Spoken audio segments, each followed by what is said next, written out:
21st, 2025. We will be led in the Pledge of Allegiance this evening by Village Clerk Manal Desai. Please rise for the pledge. I pledge allegiance to the flag of the United States of America and to the republic for which it stands, one nation, under God, indivisible, with liberty and justice for all. I call this meeting to order, and I ask that Village Clerk Manal Desai please call the roll. Trustee Pierce-Lovan. Here. Trustee Schechter. Here. Trustee Kimani Levy. Here. Trustee Robinson. Here. Trustee Iverson. Here. Trustee Lissa Levy. Here. Mayor Tennis. Here, and we have a quorum. The next item on the agenda is approval of the consent agenda.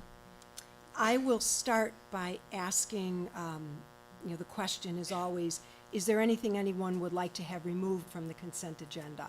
I will start off. There is something I would like removed. I would like to remove the minutes this evening. Is there anything else anyone would like to have removed from the consent agenda?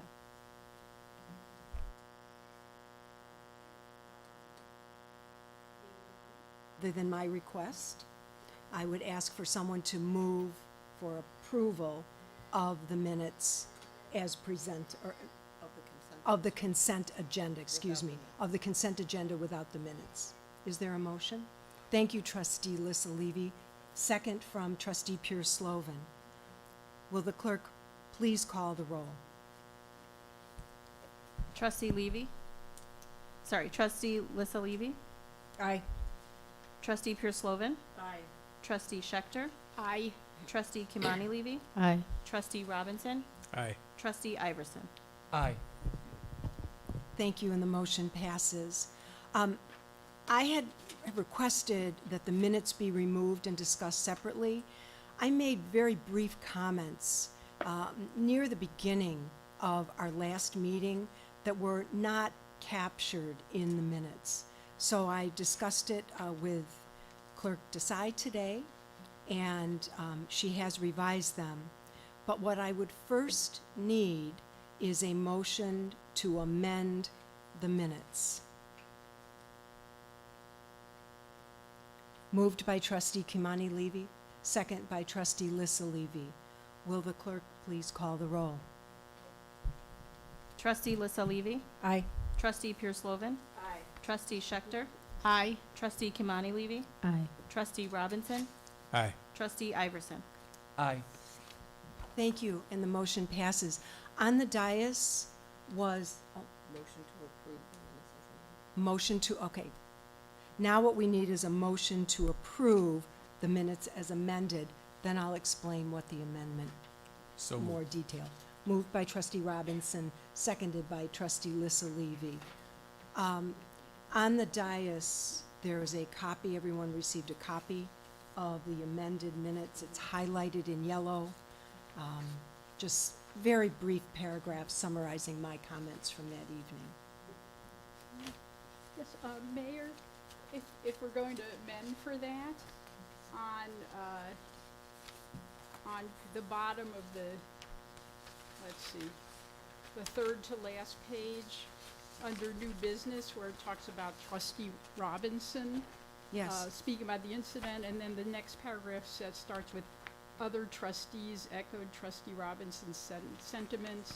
Can we say all the other trustees? yes. Is that acceptable? Yes. Okay. Any other discussion?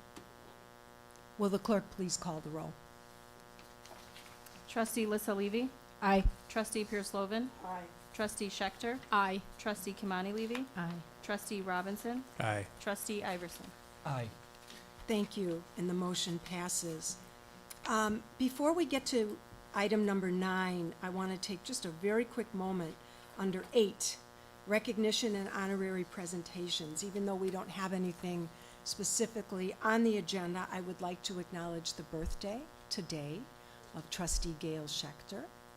And I would also like to acknowledge that we have had 2 other trustee birthdays within the last 8 days.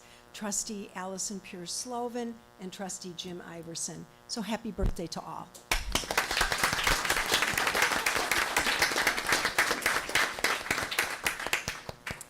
Now I'd like to move to the next item on the agenda, which is appointments, reappointments, and resignations. We don't have any resignations tonight, but boy, we've got a lot to celebrate.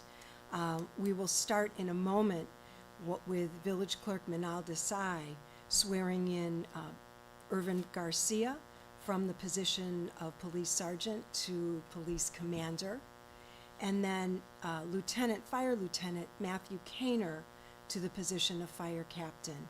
After that, I will call on Nicole Potist, who is a member of the Board of Fire and Police Commissioners.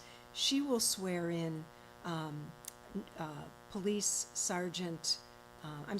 Officer Joseph George, who will be advancing to the position of Sergeant. Firefighter Brian Handler, who will be advancing to the position of Fire Lieutenant. And then she'll be swearing in two brand-new hires, Michael Mergenthaler as firefighter and Michael Panic as firefighter. So we'll start with Village Clerk Desai. My pleasure.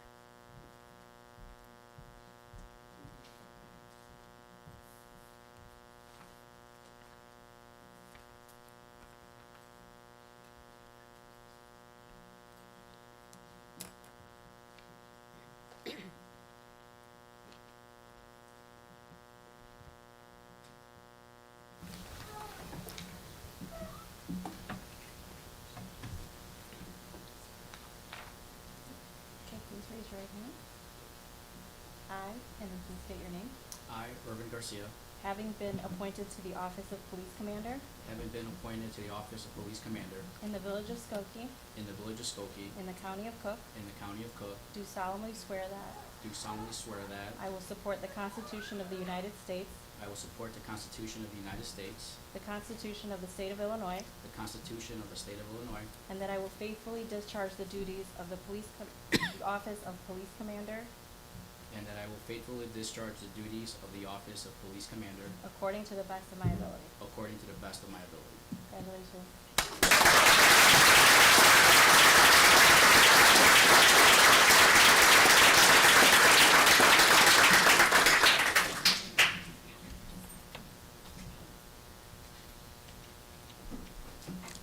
Commander Garcia, please don't go far. Thank you. Now we'll ask for Fire Lieutenant Matthew Kaner to please come forward. Please raise your right hand. I, please state your name. I, Matthew Kaner, Having been appointed to the office of Fire Captain having been appointed to the office of Fire Captain in the Village of Skokie, in the Village of Skokie, in the County of Cook, in the County of Cook, do solemnly swear that do solemnly swear that I will support the Constitution of the United States, I will support the Constitution of the United States, the Constitution of the State of Illinois, the Constitution of the State of Illinois, and that I will faithfully discharge the duties of the office of Fire Captain and that I will faithfully discharge the duties of the office of Fire Captain according to the best of my ability. according to the best of my ability. Congratulations.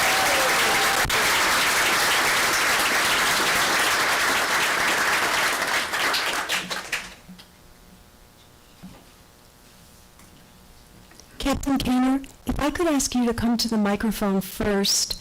I'm going to ask you to introduce your family. I would like to take a moment of personal privilege, though, and introduce your father-in-law.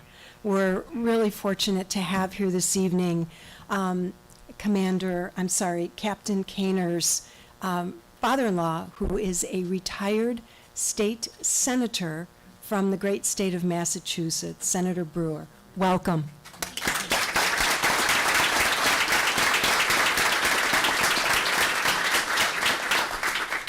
Captain Kaner, if you'd like to introduce the rest of your family. Thank you, Mayor. My father and son Gus are in the back of the room, August. And then moving down the line, I brought my mother, Lynn, my niece Alyssa, my sister Elizabeth, my niece Riley, who's holding my daughter Madeline, my friend Art, my sister Emily, my sister Eva, my mother-in-law Valerie, my father-in-law Stephen, and last but not least, my wife April, And I do have a couple of friends in the back, Michael, Matthew, and Stephen as well.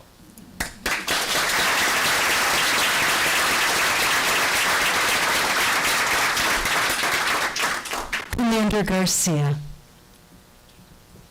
Good evening. I have my father and mother, Victor and Lily, my two beautiful daughters, Abby and Jenny. My girlfriend Maggie is here. Then I have my cousin Hugo, his wife Pam, my cousin Monica, her husband, and then I have my friend Jen and Alan here, and then all the police there hiding in the background somewhere. Thank you.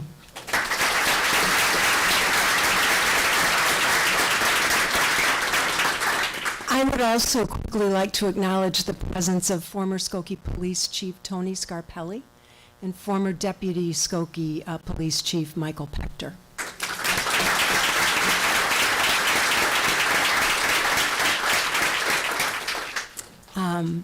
Board Member Nicole Pottist, if you would kindly come forward.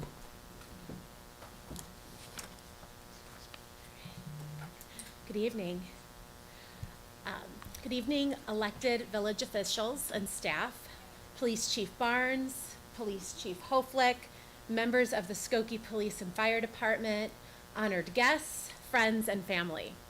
Thank you for joining us tonight for this meaningful occasion, as I have the distinct honor of swearing in two newly appointed firefighters, a newly promoted police sergeant, and a newly promoted fire lieutenant to the village of Skokie. This ceremony is more than a celebration of career milestones. It is a celebration of public service. Today, we recognize individuals who have chosen to dedicate themselves to something greater than themselves, the safety, well-being, and trust of our community. Public service is not simply a profession, it is a promise. It's a promise to show up when others are in need, a promise to act with integrity, compassion, and courage, even in the face of uncertainty.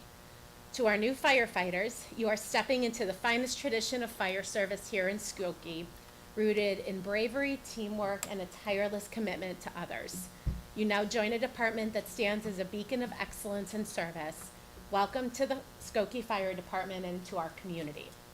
To our new police sergeant and fire lieutenant, your promotion is a testament to your professionalism, leadership, and character. You are now entrusted with the awesome responsibility of mentoring and guiding others in doing the same. Your promotion reflects not just your technical skill, but the confidence others have in your ability to lead with experience, clarity, and calm. Congratulations to each of you. We are proud of your commitment and grateful for your service. So now I'll call you up one by one. So the first person will be Brian Handler, please.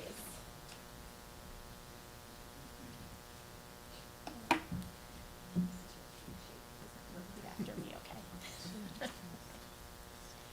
All right.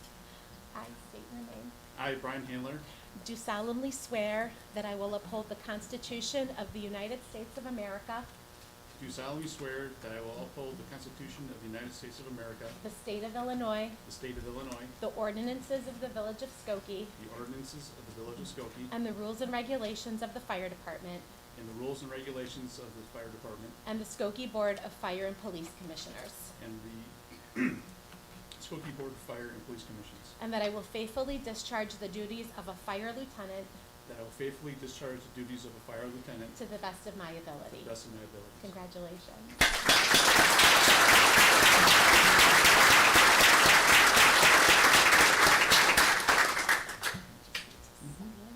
There.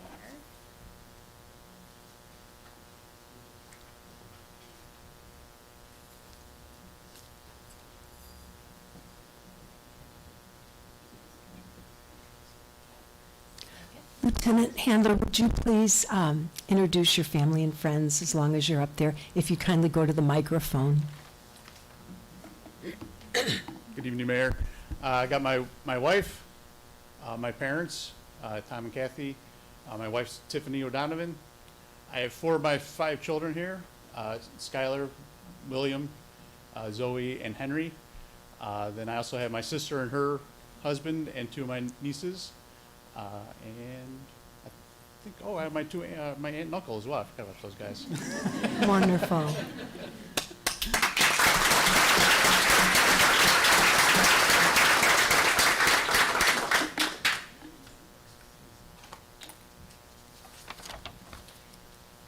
Okay, so next up, we have Michael Mergenthaler, please. You repeat after me, okay? Okay. So I state your full name. I, Michael Mergenthaler, Do solemnly swear that I will uphold the Constitution of the United States of America, do solemnly swear that I will uphold the Constitution of the United States of America, the state of Illinois, the state of Illinois, the ordinances of the village of Skokie, the ordinances of the village of Skokie, and the rules and regulations of the fire department, and the rules and regulations of the fire department, and the Skokie Board of Fire and Police Commissioners, and the Skokie Board of Fire and Police Commissioners, and that I will faithfully discharge the duties of a firefighter and that I will faithfully discharge the duties of firefighter to the best of my ability. to the best of my ability. Congratulations.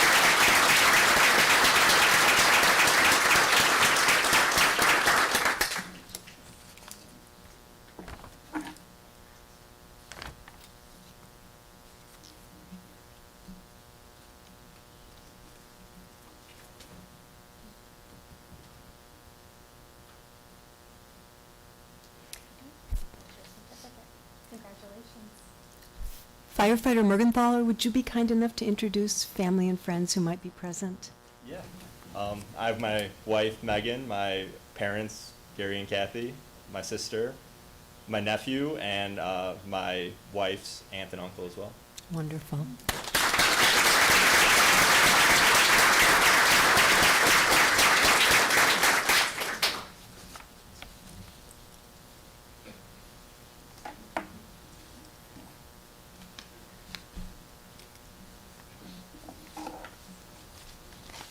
Okay. Up next, we have Michael Panic, please. Repeat after me. Okay? Sure. Okay. I, please state your full name. I, Michael Panic, Do solemnly swear that I will uphold the Constitution of the United States of America, do solemnly swear that I will uphold the Constitution of the United States of America, the state of Illinois, the state of Illinois, the ordinances of the village of Skokie, the ordinances of the village of Skokie, and the rules and regulations of the fire department, and the rules and regulations of the fire department, and the Skokie Board of Fire and Police Commissioners, and the Skokie Board of Fire and Police Commissioners, and that I will faithfully discharge the duties of a firefighter and I will faithfully discharge the duties of a firefighter to the best of my ability. to the best of my ability. Congratulations.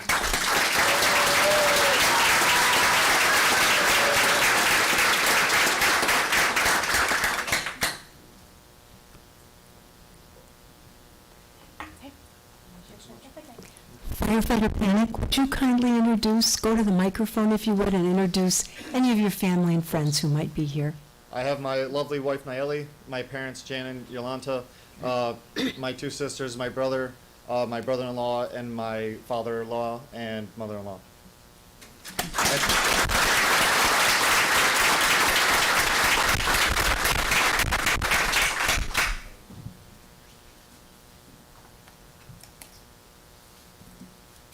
Okay, and last but not least, Joseph George, please.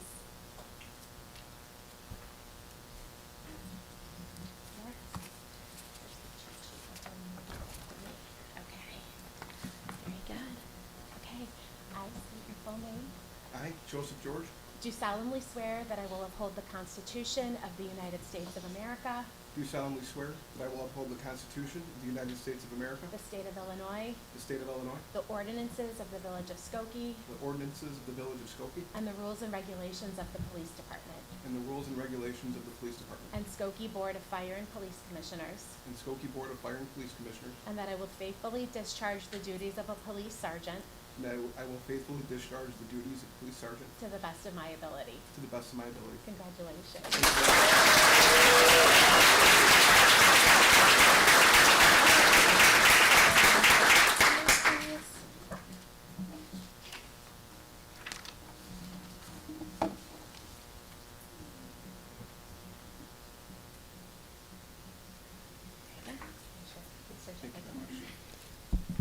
would you kindly go to the microphone and introduce any family and friends who might be here? Of course, thank you. I'd like to introduce my beautiful wife, Kristen, my amazing kids, Mike and Olivia, mother and father-in-law, John and Cheryl, brother and sister-in-law, Wes and Shannon, and my awesome niece and nephew, Finley and Maymay. We have longtime Skokie residents, my aunt and uncle, Uncle Ted and Auntie Maya. We have my cousins, Jenna and Sophia. We have Bryce and baby Theo. Am I missing anybody? Think we nailed everybody? Thank you, Sergeant George. Thank you.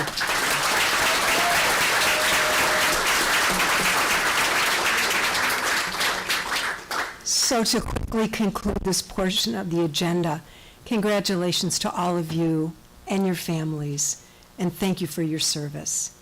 To our new firefighters, you are joining one of the finest forces that provides outstanding and much appreciated service to our community. We look forward to following your careers with our village. To our newly promoted, thank you for your outstanding leadership and dedication to the village. We greatly appreciate all that you and your colleagues do for this community day in and day out. So thank you.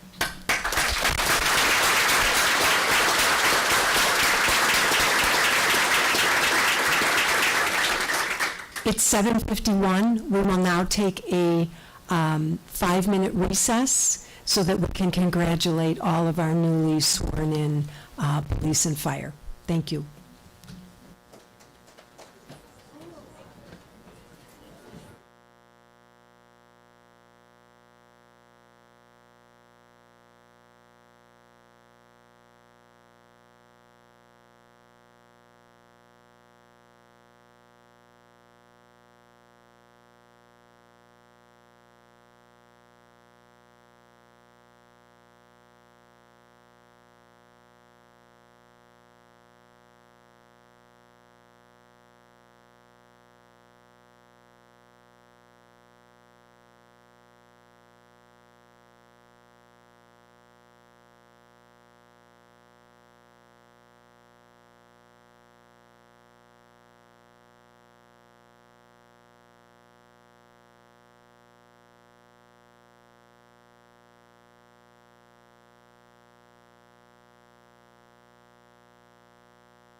The agreement, oh, no. So what's up tonight is first reading, the first reading for the liquor, and then on second reading, we bring back the IGA and approve the IGA. Okay.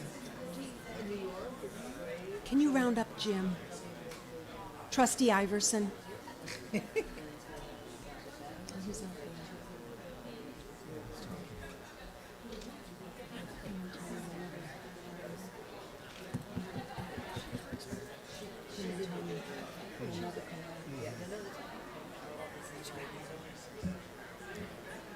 Say that with the utmost of affection.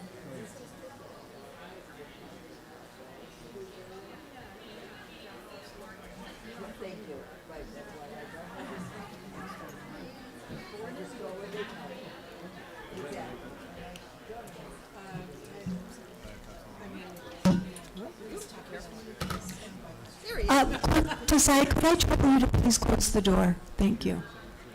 He snuck in. Yeah, I saw him coming over. Thank you.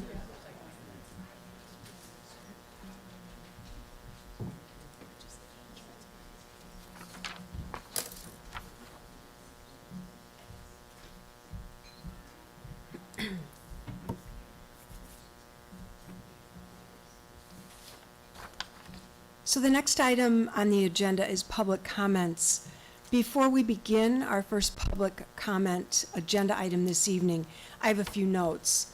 First, I'd like to just remind everyone that this new system is being implemented as a pilot program, and it will be adjusted as needed.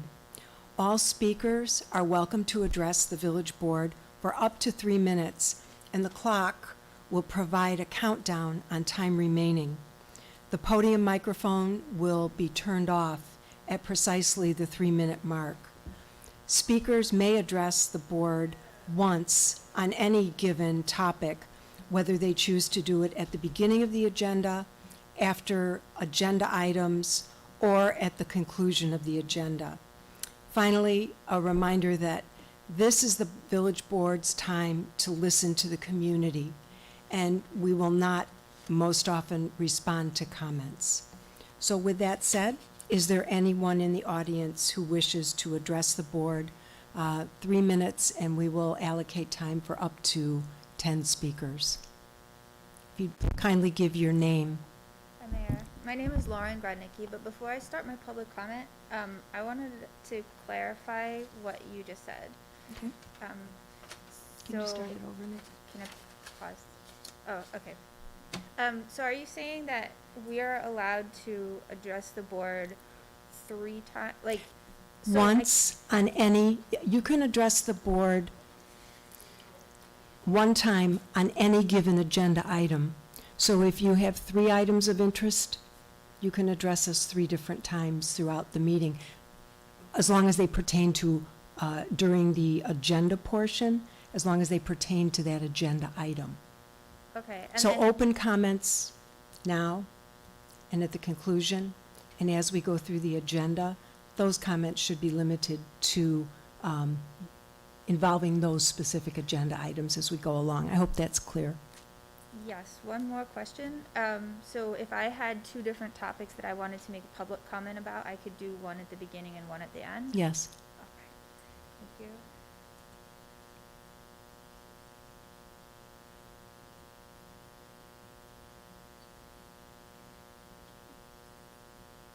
Oh, that's not one.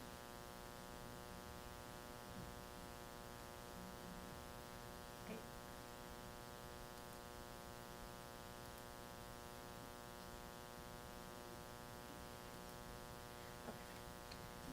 I would like to sort of restart my board member education campaign. And so I want to talk to you about 3 topics that I think are really important for you to kind of keep in mind whenever you're considering development projects.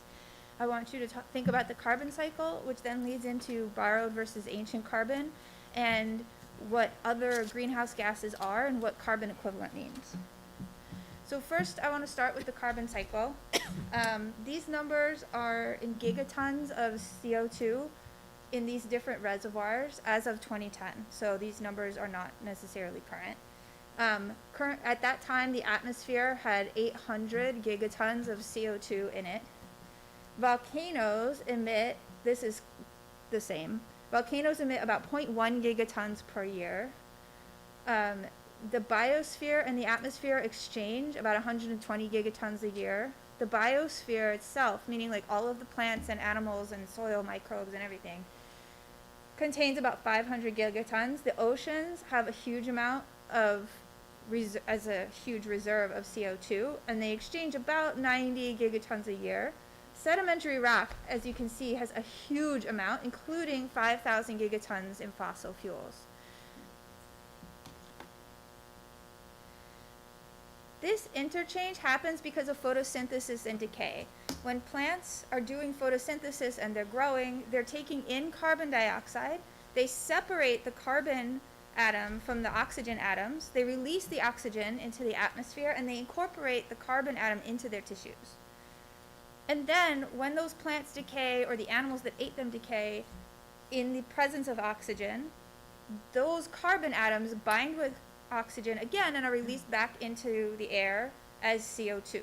And this is not a net exchange of carbon, right? It took them out and then it put them back in.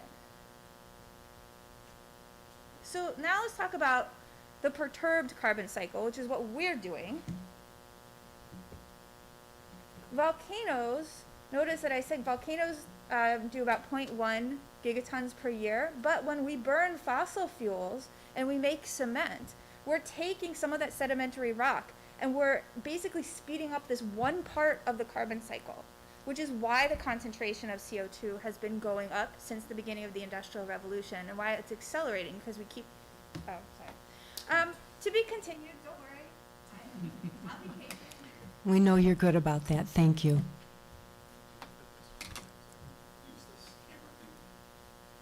That? Oh, Nick.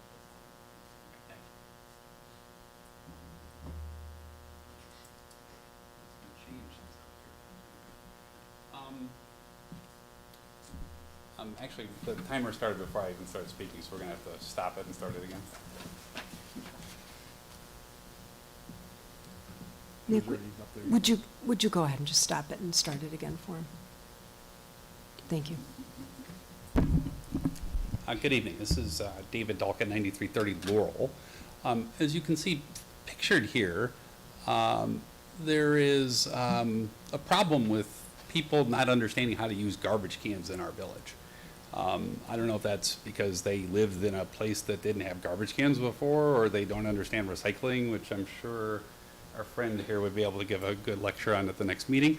But this shows a garbage can on the block my parents live, where the recycling garbage can is being used for the primary garbage. It's overflowing, and the other garbage can is not being used at all. I don't know how this affects other operations of the village, but I do know it creates a rat problem when things overflow like this.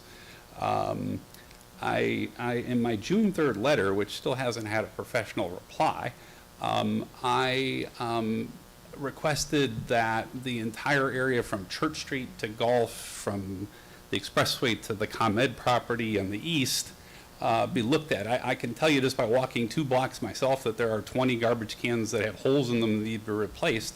That request is now 6 weeks old. I need action this week on that. I also need action this week on several other things. The ComEd, at the last board meeting, I gave a note about my mother's sinus issues and a note from a doctor. I gave it to every single one of you, and the village manager hasn't done a damn thing about it yet.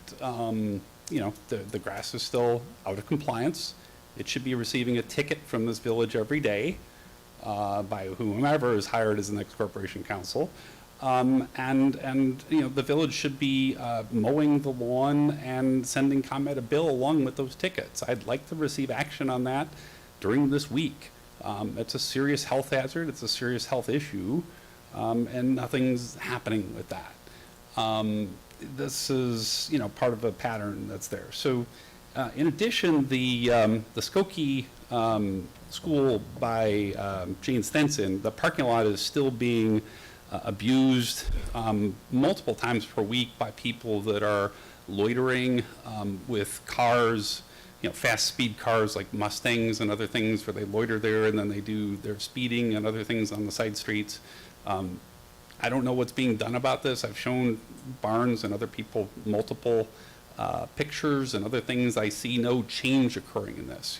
Again, the northwest side of Village of Skokie is not receiving the same services as the rest of the Village of Skokie, and I don't understand why. We pay the same taxes to the same assessor, and they get distributed to the village in the same way. I know it's difficult to travel the 8 minutes from here to there for some people, but you know, that's there. And lastly, Mayor, I'm still waiting for your outreach to me to arrange a proper visit to our house where we discuss our issues with you. Thank you. Is there anyone else who would like to address the board? Okay. The next item on the agenda is an update on lead service lines by Public Works Director Max Slankard.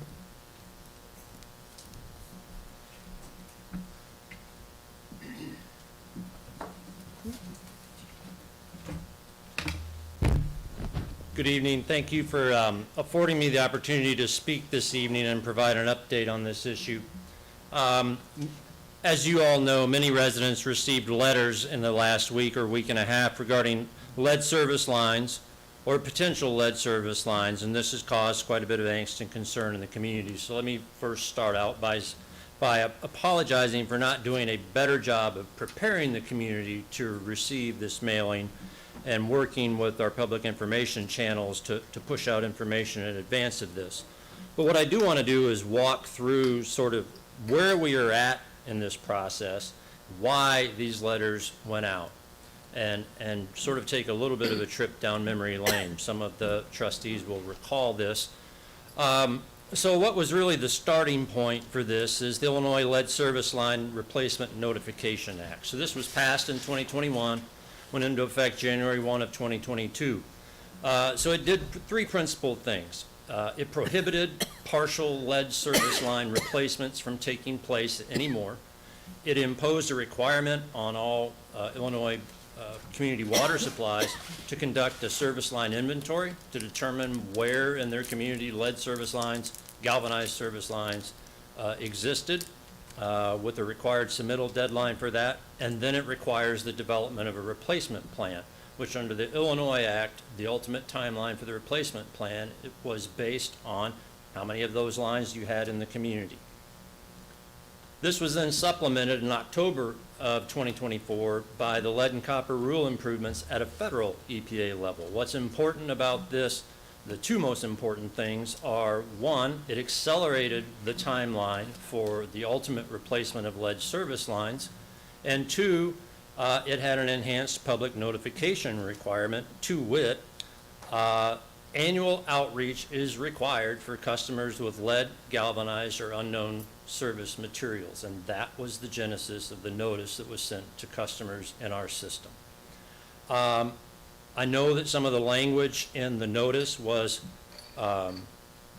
perhaps stark and direct, but I will say to you that the EPA's requirement for our notice is that the health information in there about the impacts of lead be included in that notice. So again, while I know some may have been taken aback by that information, it is designed to inform consumers about the risks of lead in the system. So, and I would note, as mentioned, that this will be an annual requirement for us moving forward each and every year as our inventory is more fully developed. Anybody who has a lead, galvanized, or an unknown line will continue to receive this notice annually. To take a very brief step back, what's a service line, and most of the following information is available on the village's website. So when I said earlier a partial service line replacement was no longer permitted as of 2022, well, that just references the fact that in many communities, including Skokie, there is a difference between the public portion of the service line, which is in this depiction is the blue portion, so from the main to a valving point that in Skokie is at the B box, so in the parkway by the sidewalk. And then the portion that goes onto the private property is private property, at least as defined in Skokie's village code. And so what used to happen was you could replace one side of that lead line or the other, and you could have copper on the other side. Subsequent to the passage of this act, that's not permitted anymore. So if there's an issue on one side of the line, the whole line has to be replaced if it's lead or if it's galvanized. So that's the change that's referred to when we talk about lead service lines or partial lead service line replacements. Service lines, lead was commonly used up until 1986 when the Clean Water Act at a federal level prohibited lead from being utilized anymore. It was very common in this area. It was, in fact, I think a code requirement in the city of Chicago that lead be used up until 1986. So very common. Galvanized steel is seen occasionally, but there's not very much of galvanized steel that's out there. It is mostly lead, if not copper, that you will find. Simple test. Again, this information is on the website. I don't want to dwell on it too much. It's fairly easy, if you know what you're looking for, to identify whether you have a lead service line in the home, a galvanized line, or a copper line. There's a scratch test that's referred to.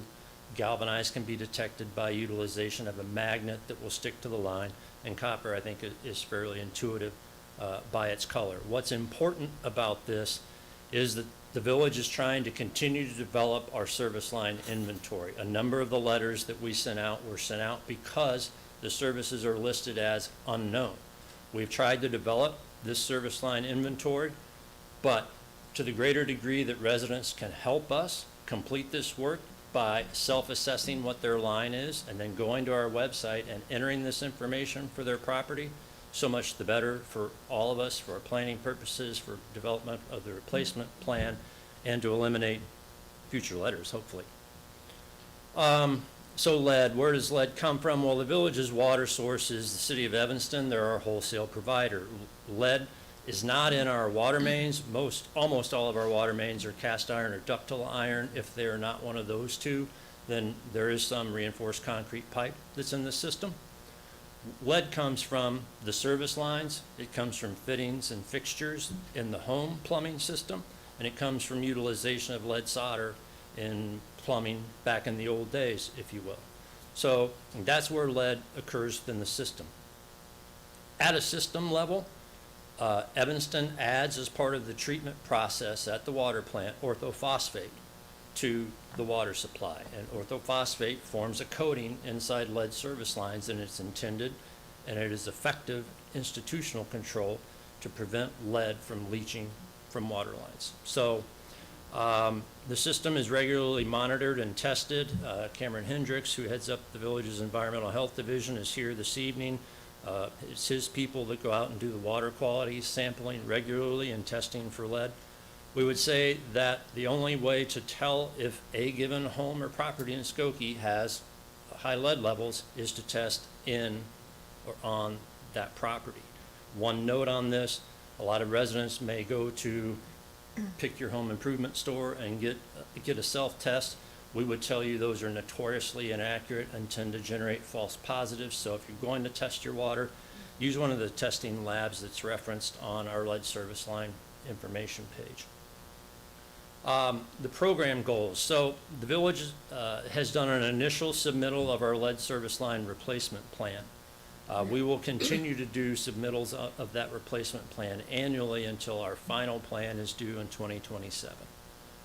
The ultimate goal, as I said, is abatement of all lead service lines in Skokie. The ultimate compliance timeline is still in flux, as a determination has not been made whether that will be the original 34-year timeline that Skokie had under the state act, or will it be a 10-year timeline under the federal rule, or a 15-year timeline, or a yet to be determined number. That's still in flux. But nonetheless, the ultimate goal is clear. Sustainable funding. We've allocated capital funding to ramp up our rate of replacement to 400 plus, and that's closer to 449. Service lines by year 2027, with plans to move that figure closer to the mid 600s as we look out a few years after that. It is a funding challenge. There are no funds that flowed from the state when they passed the act to support this. There was an allusion to creation of some form of lead service line fund, but that hasn't been fruitful to this point. So, it is certainly our intent to pursue capital funds where they are available, and we will do that, but that will be a subject matter that will require continued monitoring. Things that we've done since the 1986 Act, of course, the village on its side of the public water supply system, we replace old lead services with copper. In 2023, we implemented a shared cost program, which has been pretty successful and fairly popular, which covered some of the scenarios that we were seeing or expected to see. And so the cost share program caps a resident's private side expense at $3,000. That will be adjusted tonight in the next agenda item to $3,090 for their expenses. That covers those who are in an area where there is a water main replacement project going on. It will cover those who have a lead service line replacement program going on in their neighborhood, on their block, when we get to that point. And then it also covers residents who experience a service line leak. And the reason that the village board in 2023 opted for that approach was when there is a service line leak, as I indicated earlier, it necessitates the replacement of the full line. And we experience somewhere in the vicinity of 60 to 80 service line leaks a year, many of which happen on our side of the line. But because of the act, that would necessitate us going to the resident and saying, you need to replace your portion of the service line as well. So the cost share was an attempt to lessen the burden on residents who are suddenly impacted by a financial expense that they certainly didn't anticipate being the recipient of. Costs, the typical private side cost that the village is seeing these days is in the $6,000 to $8,000 range. These costs can vary, of course, based on the size of the lot, location of the main, things like that. And then the public side costs, typically in the $9,000 to $12,000 range. I would note that in many of these situations, and even if a resident is self-selecting to replace their water line, the village will cover the cost of the public side of the replacement. So even though we may be doing cost share and limiting the resident's cost in some situations, the village is still bearing the expense of the public side of the work, and so, that's at some expense. While we are looking at those long-range plans, residents, what can they do in the short term? Well, here are some of the recommended actions. Flush drinking tap water for 3 to 5 minutes if the water's been sitting in the pipes, i.e. overnight. And that can eliminate, I believe, 90% of whatever lead may be in that water. Clean faucet aerators regularly. Faucet aerators can trap debris, and the debris may have lead-containing material.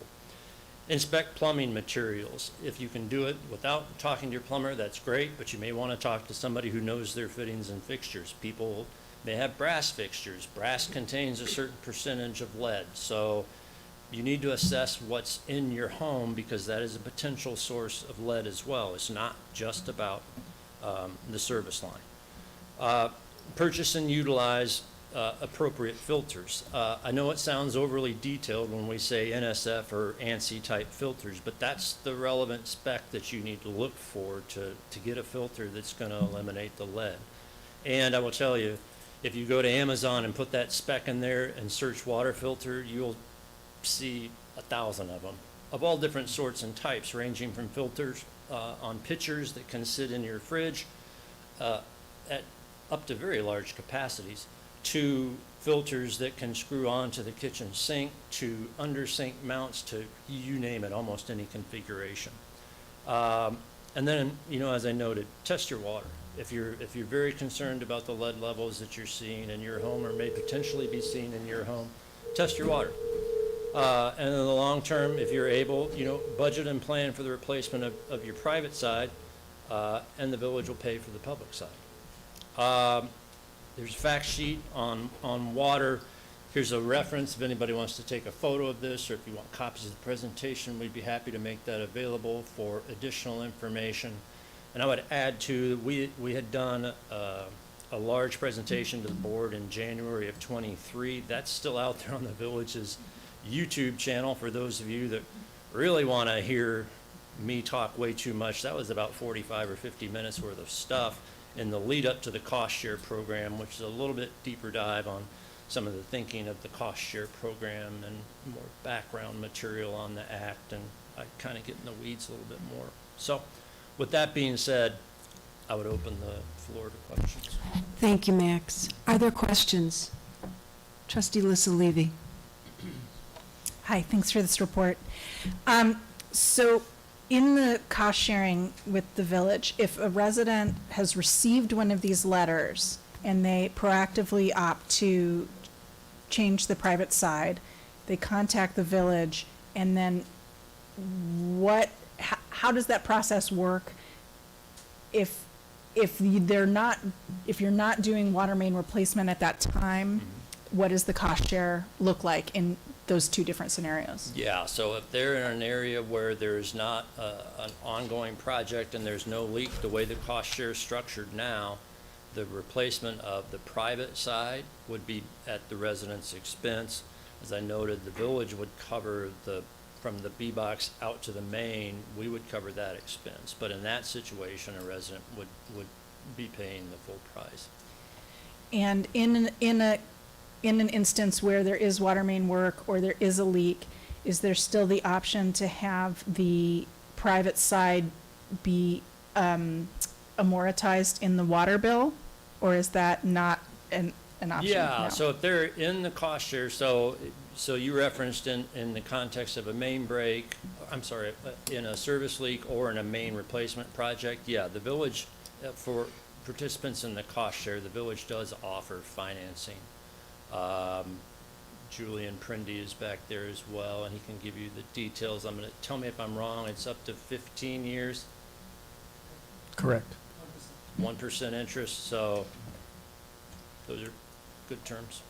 And if a resident is doing it, but it's not related, is there still that amortization ability, or the resident needs to come up with their own payment, their own financing and all of that? If the resident is doing it on their own outside of one of those scenarios, then no, there is not an amortization opportunity or a financing opportunity with the village at this time.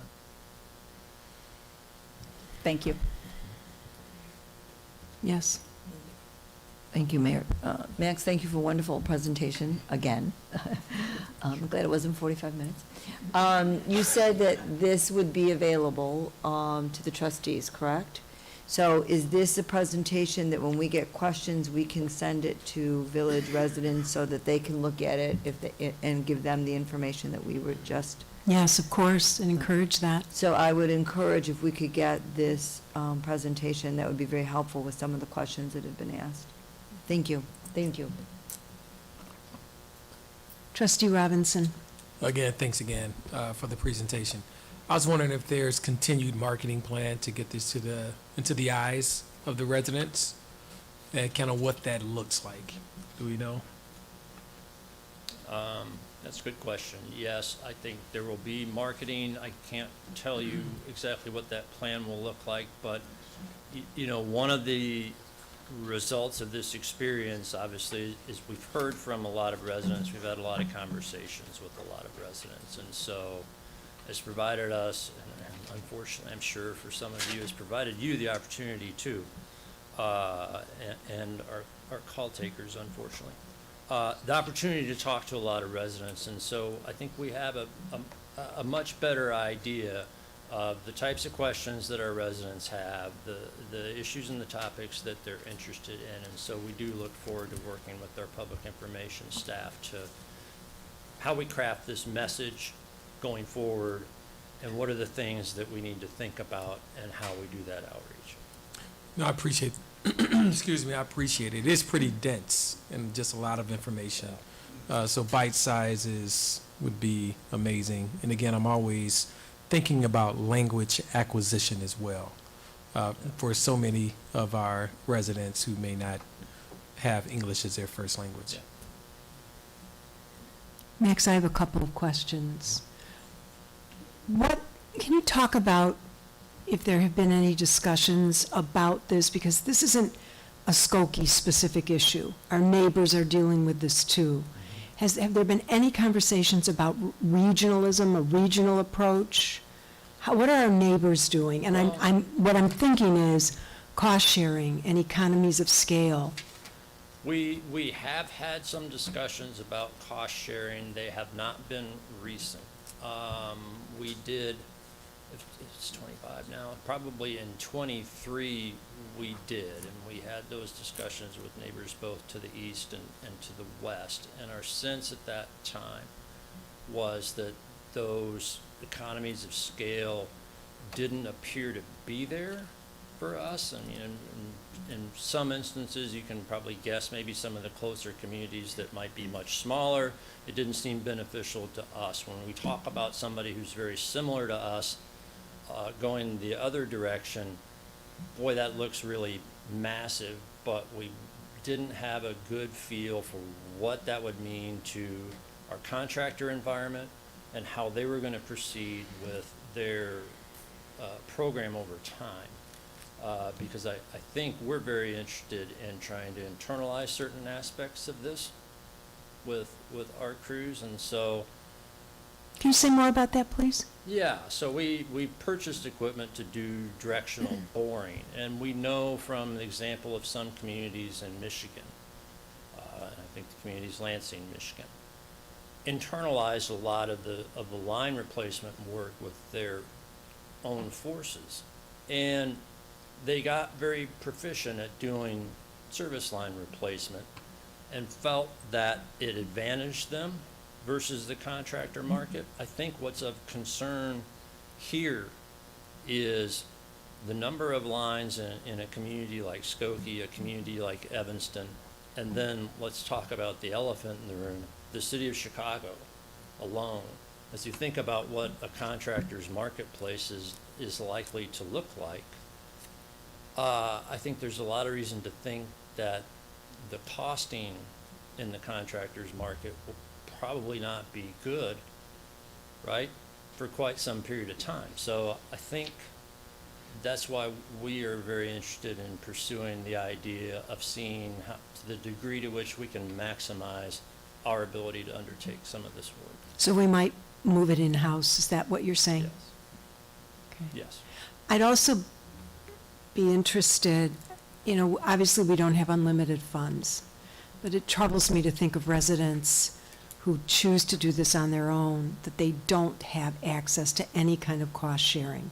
I don't know quite how we would do that, but I'd like the minds at the village who look at the finances and whether it's in partnership with a bank in the community or something. But I really wish that we could get to a place where we can, if residents choose to do it proactively, that we could also somehow extend to them the $3,000 and what I'm understanding will likely be $90 cost share when we leave here tonight. I know that's a big ask, I know it's a big lift, but It's a difficult challenge, and you raise an excellent point.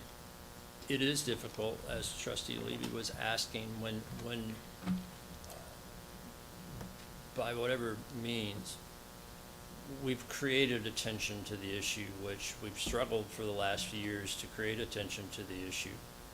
We have attention, people are reaching out, and it's difficult to tell people there's no support for you. I appreciate you being interested in wanting to do the right thing, but no, there's no support for you. So, but as you point out, it is a budget issue, and there's cost implications to that. Right. And so we need to approach it in that way and in that process. well, I would ask that you and the village manager and our finance director talk that through, see what options could be presented to the board in the future. I understand it may need to wait until next fiscal year, but that would be my request.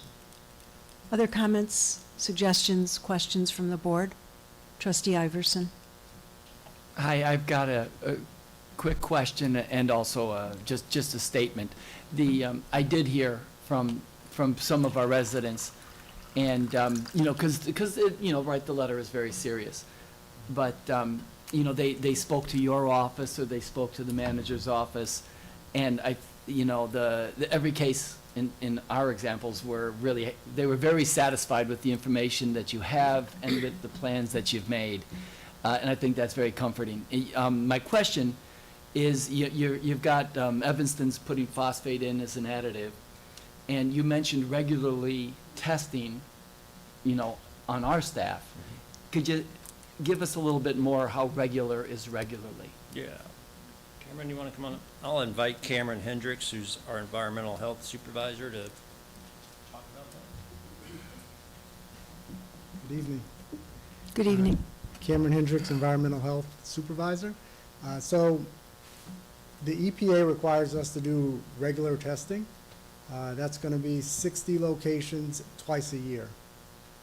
And this is the EPA kind of created this new rule, which went into effect October of 2024. And so previously, there had been testing done, but it wasn't as stringent as it is now. And so what we're noticing is they're being a lot more aggressive with the testing and just the education that needs to be put to the population. Thank you. Thank you very much. Also, one more quick statement. The website has just got so much excellent information on this subject.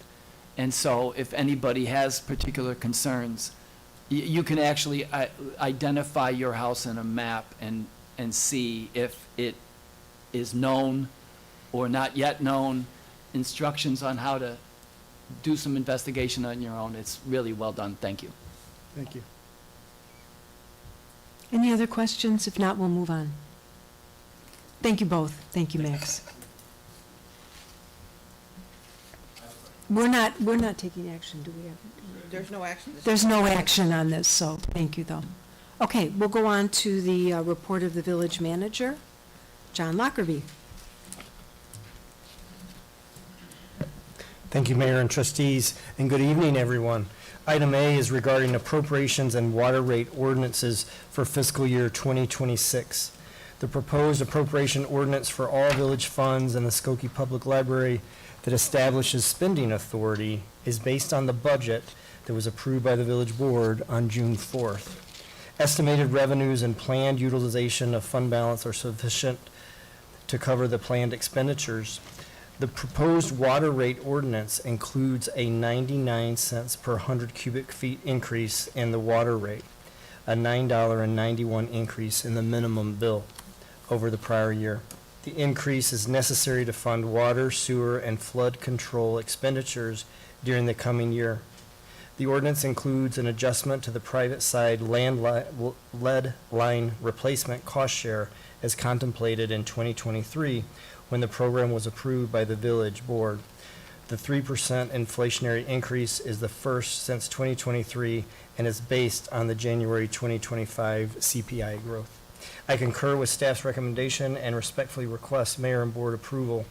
The final ordinance will be brought before the board at the August 4th meeting for final consideration and second reading and adoption. Thank you. So, we need a motion for approval of the appropriations and water rate ordinances for fiscal year 2020. Approval of the raise. Okay.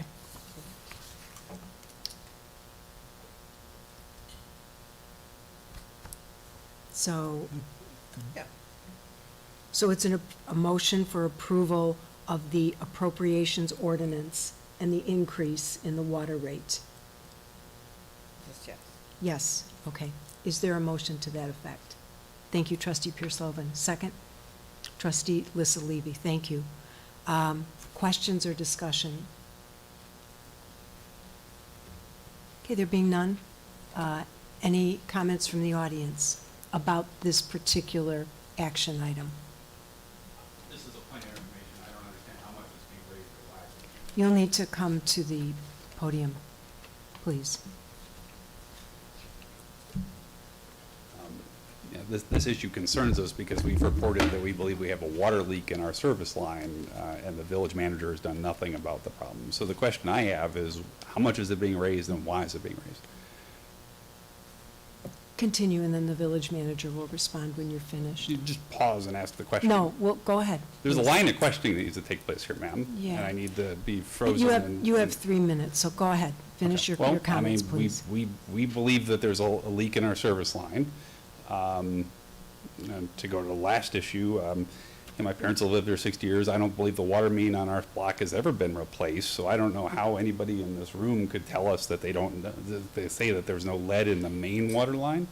Forget about the service line, the main thing. I mean, a village that told us on February 14th to boil our water when there was no running water at all has no credibility, and to just have a public works official, no disrespect to you personally, sir, to just say that there's no water mains in Skokie that have lead at all. The city of Chicago, which I've lived in neighborhoods where they've redone the lead completely, comes in and does everything. They don't cost share. They don't do anything. They just make it happen here. But I don't want to ramble on. My question is, why is this being raised, and why aren't issues of leaks in the service lines being taken seriously? Thank you. Our village manager will respond.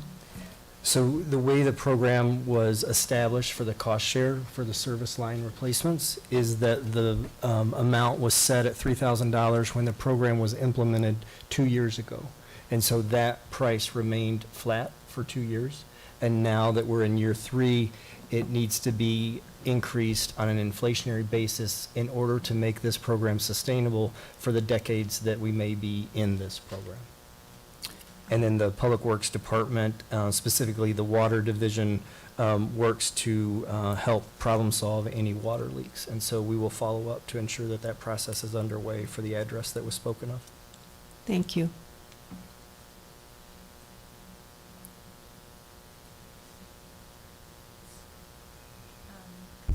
To address one of the specific questions that came up here, I worked it out, and it's about 13 cents a gallon increase.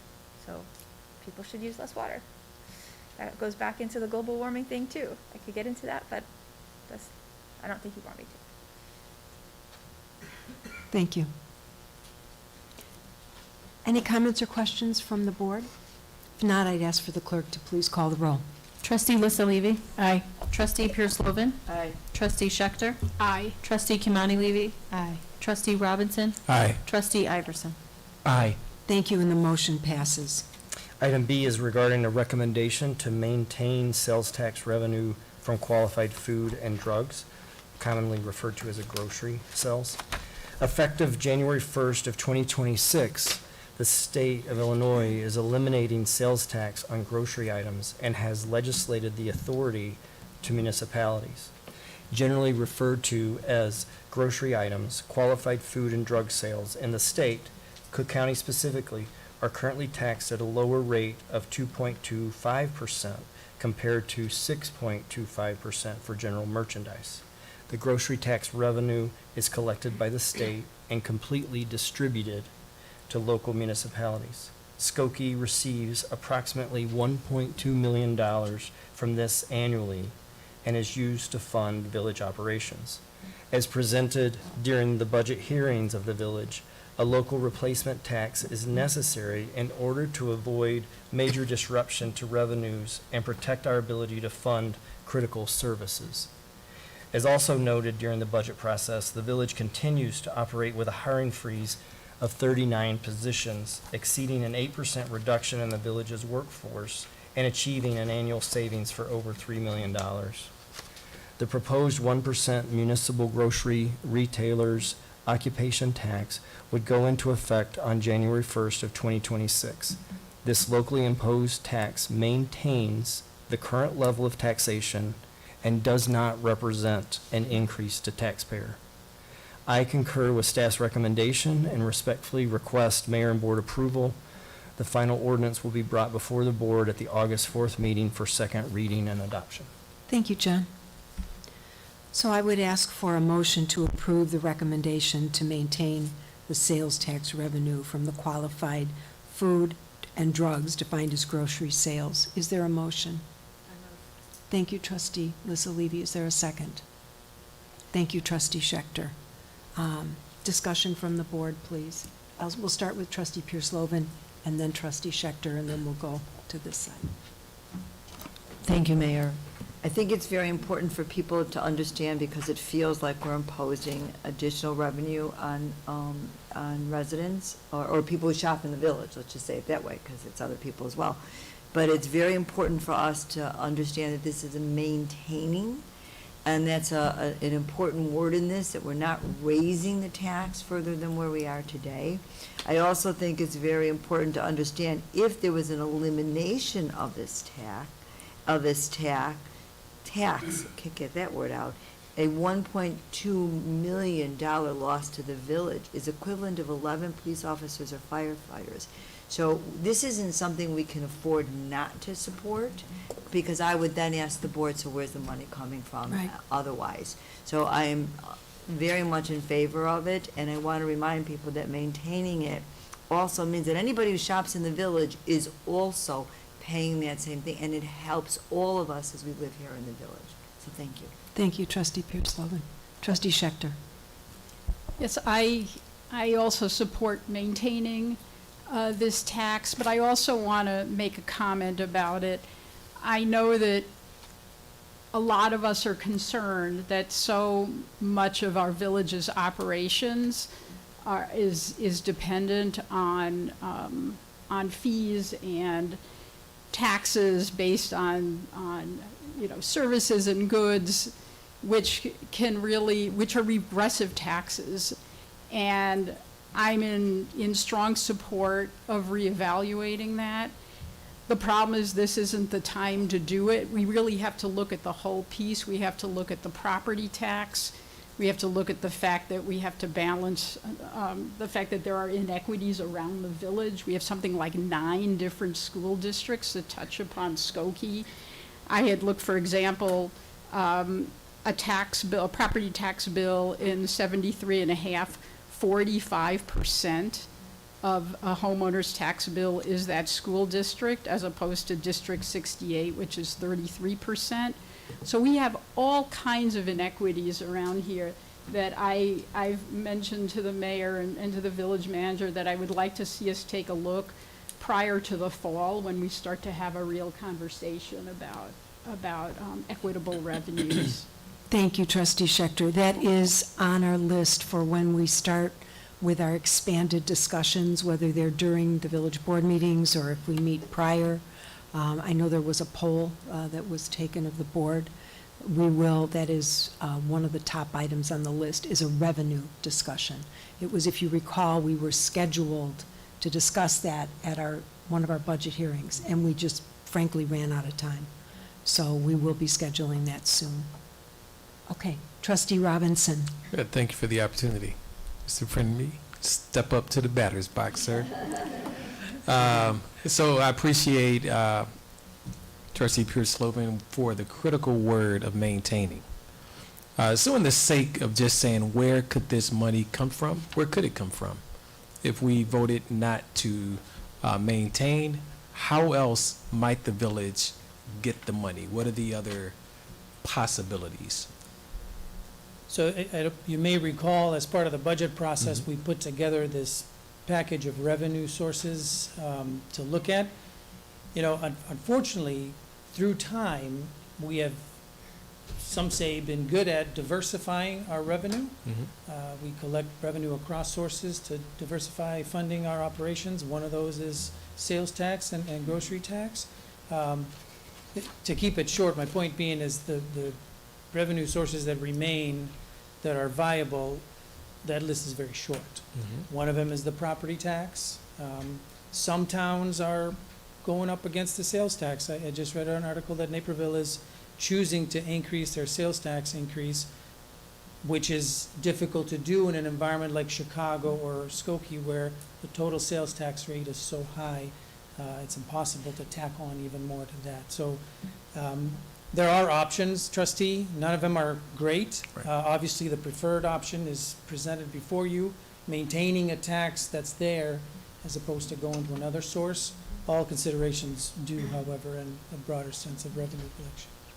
Thank you. I just wanted you to state the obvious. So thanks for bringing that to light. Any other comments or questions from the board? If not, are there questions from the audience?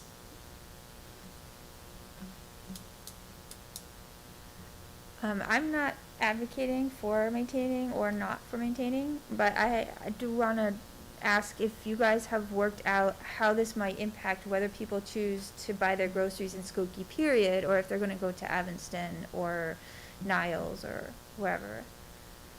I'm going to defer to the village manager. I believe most of our peer and neighboring towns are taking the same action that we are.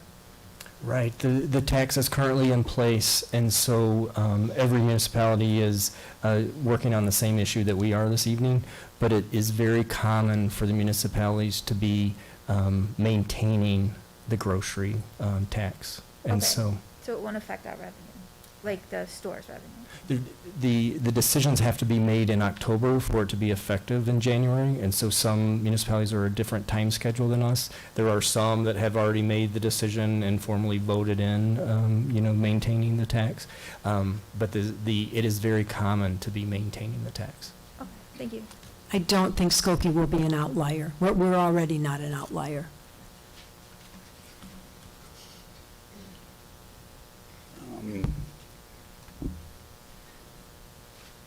It's still a regressive tax, no matter what way you look at it. And I ask you all to look in the mirror and say, does that make sense? It harms the people that can least afford to pay it. Our family's not one of those people, but there's other people not in this room today that aren't represented and don't come to the board meetings because they don't even know they exist. And I ask each of you to think about those people when you do this. Secondarily, I think Gail, you made an excellent thing about the fact that different school districts are paying different taxes, or different residents are paying different taxes in different school districts. That probably needs to be fixed with an ordinance. But in the end, I think along the lines of that, I think it would be good for us to take a look at what state revenue sources do we get compared to other villages? Because I have a feeling there's an uneven thing there based on political friendships at various points in time, and I urge us to analyze that, and if we see that we're a short liar, I urge us to put together a bus trip of Skokie residents and take them to Springfield on a day when everybody's there and have them meet us. I think that's a way to do that. I think when you keep this in mind also to play devil's advocate to what I just said, when the CTA hits its doomsday and says you can have the yellow line or the 97 bus but not both, what are we going to do? Because that's a big problem. And then there was once upon a time a dream that the CTA was going to go all the way to Orchard Road to benefit the shopping center, which it never has. So I think those are things that need to be considered jointly. I appreciate Gail's thoughtful comments, and I'd like to have conversations with you about that at some point. But I think these are difficult subjects, but they need fresh leadership and fresh questions that lead to different priorities. And I urge you all to think about those, not only with this vote, but other votes that are related. Thank you.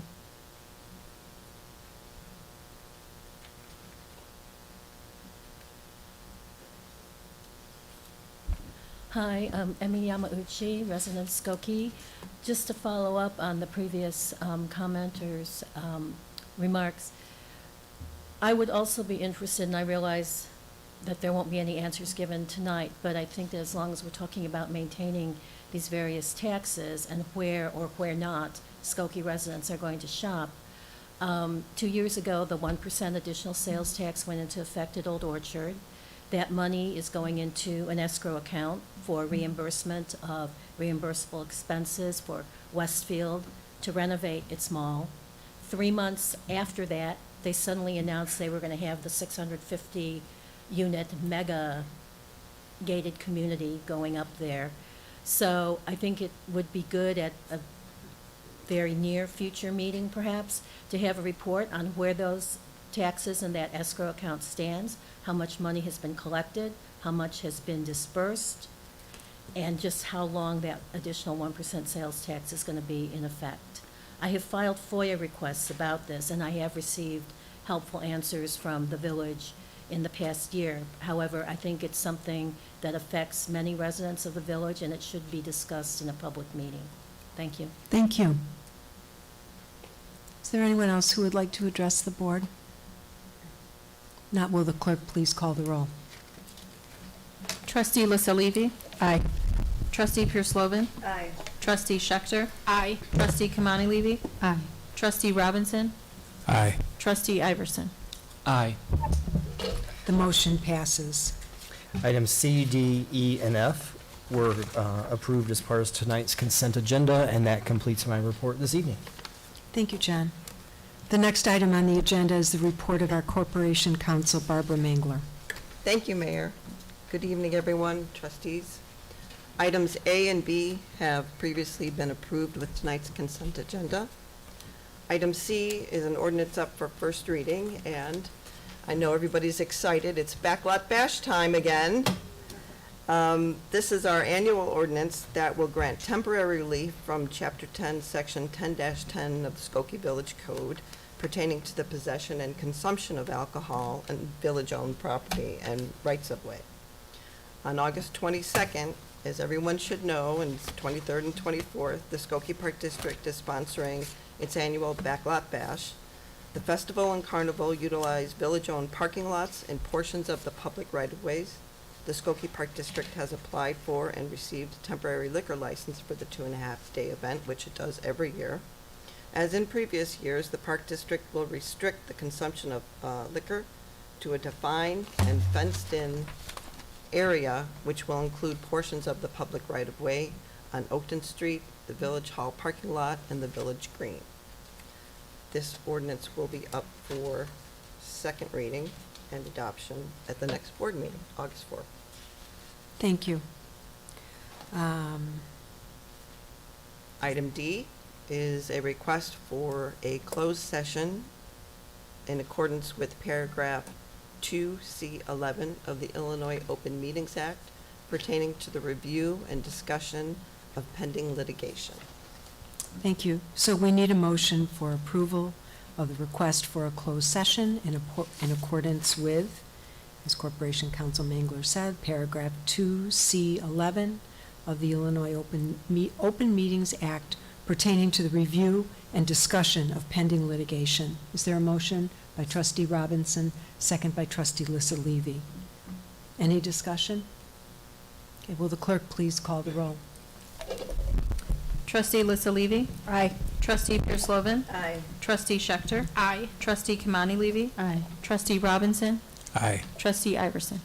Aye. Thank you, and the motion passes. And that concludes my report. Thank you, Barb. The next item on the agenda is the presentation of the Community Development Block Grant, or CDBG, 5-year consolidated plan and 1-year action plan by Neighborhood and Housing Coordinator Justin Malone. Excuse me, Mayor, are you moving new business and going to community development block grant instead? We didn't have anything under new I business? have something. Okay, so Sorry. we'll hold off. Go ahead. Sorry, thank you. That's Thank you, okay. Mayor. Yep. So, I am aware that Skokie has adopted the Orange Hefty Renew bags, which I think is a wonderful program. However, not everyone who shops in our village has the Renew Bags program, or there are many residents who choose not to participate in such a program. So I'm especially concerned about styrofoam, plastic bags, and I would like for the Sustainability Committee to report back on whether or not we should ban these items in our village. I also have noticed that in other areas that I shop, outside of the village, other grocery stores have moved to using plastic bags in the vegetable aisle that are that you can use for composting. And I would like to encourage Skokie to require that stores who have produce bags follow suit. So what I'm asking, Mayor, is I'm requesting if we can have a study for best practices from the Sustainable Environmental Advisory Committee on plastic bag usage and styrofoam, because I think it's time that we take action on these items. Thank you, Trustee Sullivan. Thank you. I know both of those items are included in our comprehensive environmental plan, sustainability plan. John, I'll defer.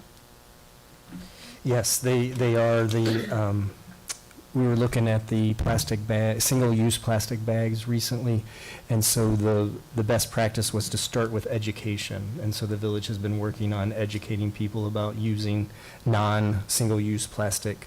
And we also were working to reduce the use of styrofoam through, we had a small business sustainability grant, and then a program where we partnered with the University of Illinois out of Champaign.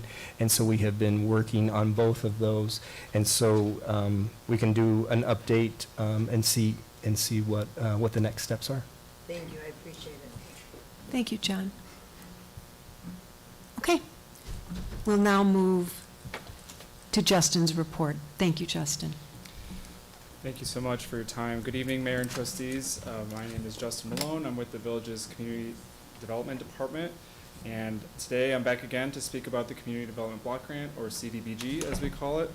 We're also here to get board approval on our draft 5-year and 1-year action plans before we are able to submit them to HUD. As you may recall, I've been here a few times over the last few months as part of the CDBG plan approval process. At the May 19 meeting, we teed up our 2025 program year by hearing from our applicants and their grant requests.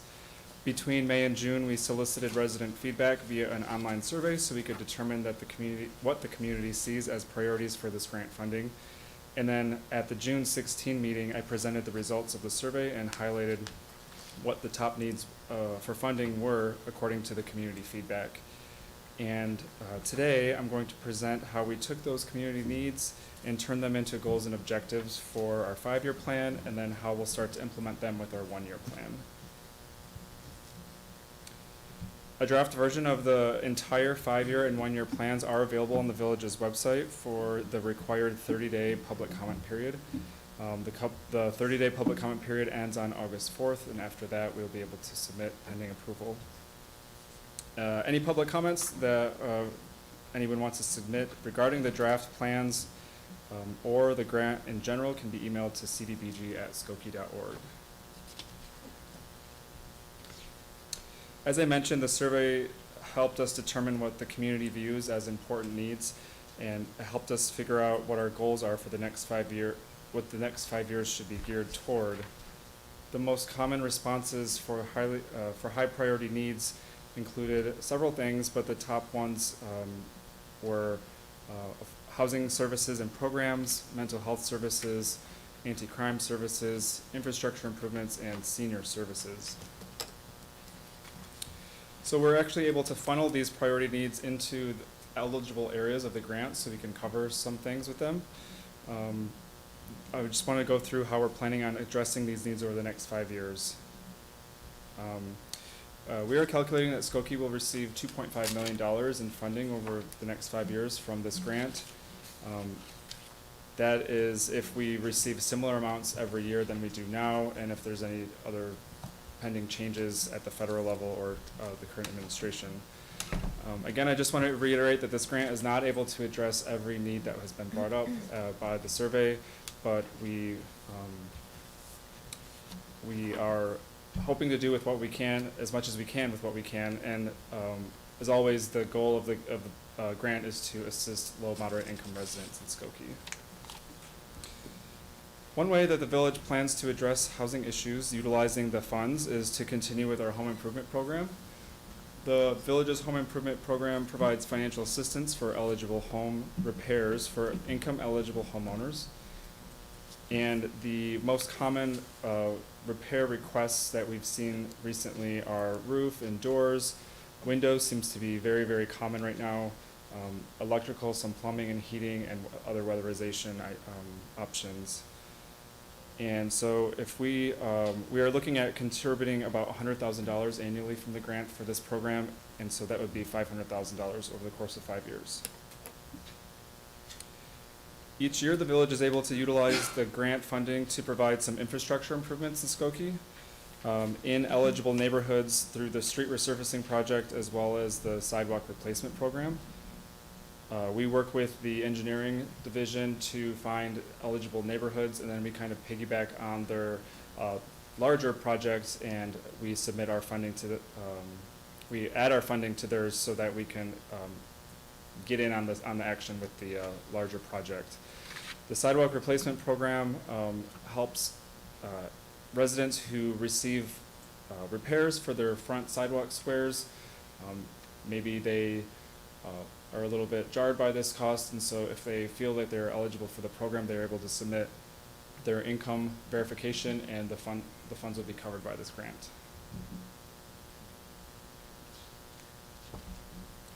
Oh, I'm sorry. And so we do estimate the funding to this category be about $1 million for the next 5 years.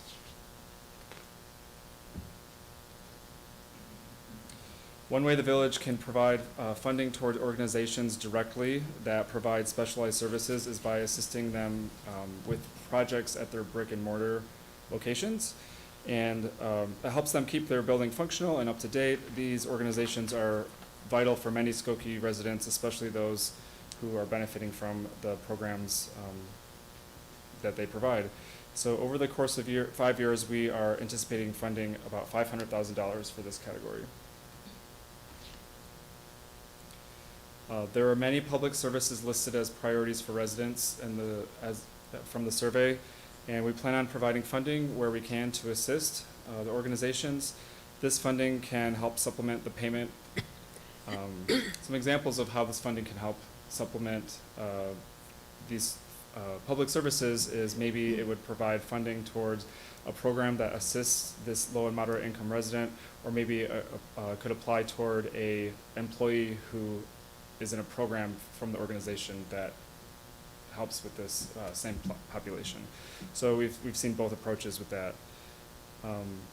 This is where we can directly assist these organizations that residents have highlighted as important, such as housing services, senior services, and mental health services. Unfortunately, this is the category of the grant that has the most limitations, as only 15% of the entitlement is permitted to be spent in this category, and that usually comes out to between $70,000 and $90,000 a year, based on depending on our entitlement. But over the course of 5 years, we still are anticipating funding about $450,000 towards this section of the grant. The final section of the grant assists with funding the administration side of the grant, which is more of the behind-the-scenes tasks. It deals with managing the grant itself, following many HUD guidelines, and frequently communicating with the subgrantees, making sure that their projects are moving along, and then also communicating with Skokie's designated HUD representative. And over the course of 5 years, we anticipate funding about $550,000 to this category. So now that we've identified the goals and the objectives for the next 5 years, we're able to start carrying them out with the one-year plan. So if we think back to spring of this year, when we had several applicants up here to present how they would like to use the money, if they were to receive it, those are the people that we would be applying for the first year of the plan. So if I haven't mentioned already, the action plan date starts on October 1st, and Skokie's entitlement that we have to work with for 2025 is $532,514. And so we started plugging in our funding to the budget for our program goals here. So if we continue to address affordable housing with our home improvement program, which we're looking forward to doing, we'll be putting $100,000 in there. Continuing to address infrastructure repairs with streets and sidewalks, we're doing about $200,000 for the first year, and then $70,000 for the program administration. Here is a breakdown of how we're planning on assisting with the services that were indicated as needs based on the survey. Every year we receive so many application requests for this category, and more than we're able to accommodate, as I mentioned, because this category is very restricted. This year we are planning on moving forward with assistance to North Shore Senior Center, Open Communities, and Metropolitan Family Services, each of them highlighting services that the community has asked, that highlighted as a need, I would say. This also includes partial funding toward one of the village's social workers who works with low and moderate income residents right here in Village Hall. And utilizing the rest of our funding for the year, we are planning on providing financial assistance to 3 organizations with the projects that they applied for. And these organizations are Wings, Orchard Village, and AHS Family Healthcare Center. Additionally, with some prior year funding, we were able to provide financial assistance to 6 more organizations, for the projects that they applied for this year. So adding this to the 3 organizations that were on the previous slide, for the 2025 program year, we're looking at providing funding in the amount of close to $350,000 for these projects. And so just to wrap things up, tonight we're requesting Village Board approval of the draft 5-year and 1-year plans so we can submit to HUD. They have an early August deadline, which we're very strict about. And if all goes well, then we'll be receiving our funding on October 1st, and then we can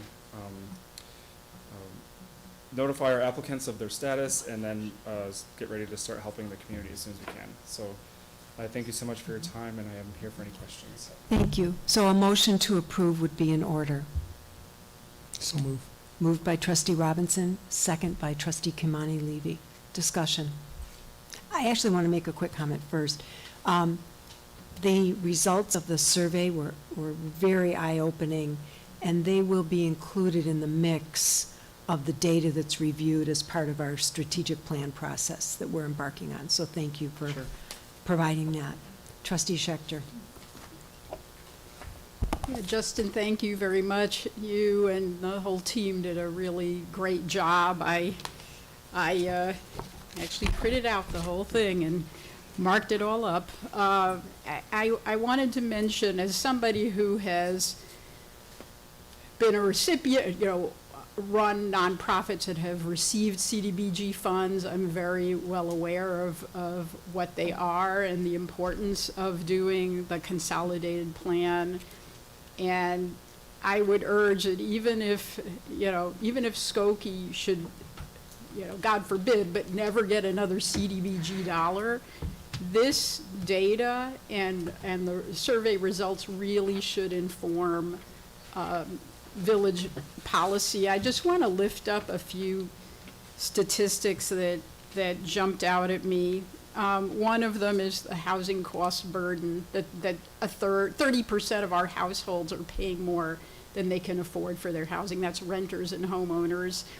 And then on a striking one, on the page 44 here, that of residents earning from 0 to 80% of the area median income, 93% of them, so virtually all of them, have at least one severe housing problem, which could be the 4 are lacking complete kitchen facilities, lacking complete plumbing facilities, overcrowding, that's more than 1.5 persons per room, or a housing cost burden of 50% or more. So these are serious. The other statistic that struck me is that residents earning under 60% or under 50% is what we have in the category of the area median income are really stretched. When you go higher than that, the burden really starts to there's like a cliff there, which tells me these are the people we really need to focus our attention on. And then the people, the 65 plus population is going up by 20% now of Skokie's population. So, and then another key data point is that on page 66 that the village has a quote undersupply of 2 and 3 bedroom units, of rental units. Also, another interesting statistic under home ownership, that the median price of a home has gone up 75% between 2015 and 2024, which is really striking. So that's all to say that when we're looking at policies, so aside from all of the wonderful groups and the efforts that we're doing, we really need to match our public policy with this data. So one of the key things that's mentioned throughout here is our inclusionary housing ordinance. It does not correspond at all with this data. It looks at up to 80% of AMI for rental when most places go to 60%, where, you know, we have housing that's going up that's really like studios and one bedrooms predominate, but we're seeing that where we have an undersupply is larger units and families. We have a need for, addressing seniors. So I really want to see us use this important data and what people want to correspond with policies that we're adopting in the village. And I don't know if that needs to be like part of adopting this consolidated plan, that it has to feed into, it should feed into policymaking. I think that's understood, but if the board's interested, that's the board's prerogative. I think it requires a bit more discussion. I'd rather have us have a larger, longer, intentional discussion. I will say I appreciate you bringing all of this to our attention, though, Trustee Schechter, and the issue of the housing cost burden, that's consistent. We've been hearing about that through our survey, our community surveys. That has surfaced a couple of times as an issue in the community. I think it was either the 2017 or the 2021 survey that definitely came up. Trustee Kamani Levy. Thank you. Thank you so much for presenting this to us. I have two questions. You talked about the priorities that were expressed through the survey. Once the funding is granted to the recipients, how do you measure their success? Is there, it almost feels qualitative, but is there anything quantitative? There is. So if they have the project-based funding request, there is a form that was sent to them. They have to identify the number of people that are assuming benefit from this, and it actually asks for several demographic information from them. And that we have to report to HUD at our end of the year report. It's called a CAPER. And then for the services, before we are able to submit their invoice for their payment on a quarterly basis, we request an update 4 times a year for how many people are being serviced by this request to make sure that they're on track with what they put in their application. Sure. And I guess that kind of leads a little bit into my second question. For those same recipients, do they have requirements as to how they do outreach? And I know they presented it to one of the board meetings, and some of the services are kind of standard and implied, but is there the other services that might require some sort of outreach to Skokie residents? Do they have requirements that they have to meet so that Skokie residents do know about the services? I don't believe that there's any standards, listed numerically from HUD or anything. I think that the network here is really strong, and so people, like a lot of the organizations, work together, and referrals. At least I know from our social workers that work downstairs, they are very well versed in who they can refer to if someone was to come to Village Hall. I think everybody could get more information, obviously, since things change all the time, but I think that the organizations are probably doing as much as they can at the moment, I guess. Sure. I'm reflecting back on what Keith's always saying about people where English is not their first language. How are they made aware of the services? So, thank you. Yes. Comments? Yes, Trustee Robinson. Thanks. You two both led up to kind of where I was going. I think, first of all, knowledge is power. And I think what you've given us is a lot of knowledge, data, and I think it's just important to make data-driven decisions. So what you presented is great. Along that end, Trustee Levy, Kay Levy, I think outreach, just more outreach, is probably the best way that more residents would understand the services that are available. That's through us, through the village, word of mouth, the social services. So we can continue to make that a priority so that people know, what's available and how we can support them best. But thanks for everything that you've done, and can't wait to vote. Yes. Any other comments? Trustee Schechter. Yeah, another thing that struck me was reading about housing choice voucher holders. Speaking of, sharing information, first of all, I was really surprised to see how the number has gone down to just 231, which is like a tiny fraction of a percent of the rental housing. And I remember when it used to be more like 500. So it's really gone down. So I think there also needs to be a lot of education of landlords that may not know that you can't just say no, no Section 8 or no vouchers, and you have to screen people just like you screen anybody else. So I think some, landlord education around that so that we can, be more welcoming to people with vouchers. Absolutely, yeah. I do know that the building department's landlord training program that they have when someone signs up with a new rental property, they do have a class that they put on with the Skokie Police Department, and they do have a lawyer that comes and teaches them about the tenant's rights and landlord rights. And so that's one of the things that a lot of the new landlords maybe not have known, is that they can't turn away a voucher. It is a form of payment for rent. Thank you.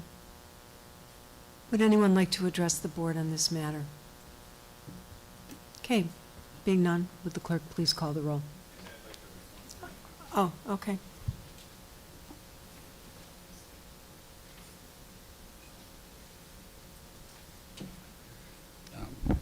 I, of course, fully support this, and I know everybody's going to vote yes, but I want to make people aware that there are a lot of properties in this village that are in dire needs of repair that I've become aware of, that just by doing things there. We recently fixed our garage, and when we talked to the person that did this, he's aware of 10 people that he's quoted this year in Skokie alone. They got a garage door quote and said, we can't afford to replace our garage door, and their garage door is stuck closed right now. These are serious quality of life issues. And, it gets to the more complicated issue of property standards, and, other times where they're not repaired properly at all and they're unsightly. So I just, it's a future conversation, but it's related, so I just wanted to bring up the issue. Thank you. Thank you. Okay, will the clerk please call the roll? Trustee Lissa Levy? I recuse myself. Trustee Pierce-Lovan? Aye. Trustee Schechter? Aye. Trustee Kimani Levy? Aye. Trustee Robinson? Aye. Trustee Iverson? Aye. Thank you, and the motion passes. The last item on the agenda is public comment. This is our final opportunity for a resident to provide, a visitor to provide a 3-minute public comment. I promise it's a different topic. I would like to build off of what Trustee Pierce-Lovan asked Max Slinkard earlier about slides. I'm sorry, can you about? His slides. Oh, yes, thank you. And sometimes watching the video at home, it's hard to see the text on the slide. So I was wondering, for the formal presentations, if it would be possible for the presenters to convert it to PDF and then maybe have it available next to the link to the video once it's ready. We'll take a look. Okay, thank you. Good suggestion. Thank you. Anyone else? Would anyone else like to address the board?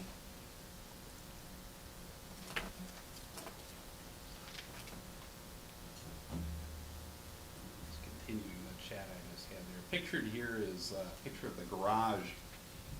Pictured here is the picture of the garage at 9329 Long. 9329 Long has been vacant for 2 years because the people moved into a nursing home. To the best of my knowledge, the Village of Skokie doesn't have a program for people to report addresses that become vacant. This is the second time in the past decade we've had this problem. In 2014, the house just to the north of us at 9334 Laurel was vacant for 4 years. So this house is currently being cleaned up to be sold.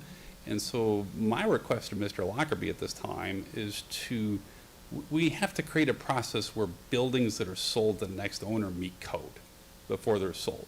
Because right now, this person can sell this at a discount, and then we move this on, and then we keep this cascading problem. I've made the comment that I don't want Skokie to look like Maywood. That garage looks like Maywood right now, and I don't want our village to look that way. So that property has a number of other problems, which certain trustees who have taken the time to visit our property, and I again invite all of you to visit our property, are aware of. But, you know, so it starts with, if people move into a nursing home, we need to have those nursing homes report to the village. We need an ordinance saying if somebody has a hospital stay of a certain length, or if they move into a assisted living facility, or if they move into a nursing home permanently, or they, you know, much like the way people report to the police if they move to Florida for, you know, the winter months. We need to keep a database of these things so that these properties don't become this way, and the other related problems that can happen with those things. So, you know, number one, that building code violation should be corrected before the building is put on the market and sold. I have a feeling it'll be put on the market in the next 60 days, based on the activity I've seen recently of trash being thrown out. But, you know, this isn't an isolated incident, and it leads to quality of life issues for the surrounding residents, and, you know, other issues with creatures, rodents, etc. I thank you. Thank you.